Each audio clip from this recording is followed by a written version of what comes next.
Die Bibel enthält Gottes Wort, ist doch gut. Nein, ist nicht gut. Wenn es nur Gottes Wort enthält, dann gibt es noch anderes drin. Und das ist dann das Problem der liberalen Theologen, die sich da neokonservativ nennen.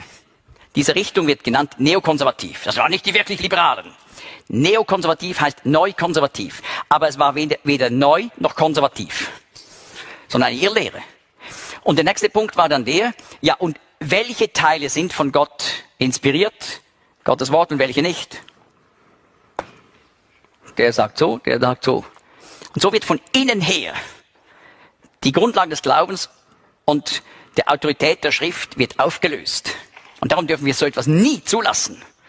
Wir müssen sagen, die Bibel ist Gottes Wort, weil alle Schrift von Gott gehaucht ist. Die Bibelschreiber waren genötigt und waren getrieben vom Heiligen Geist.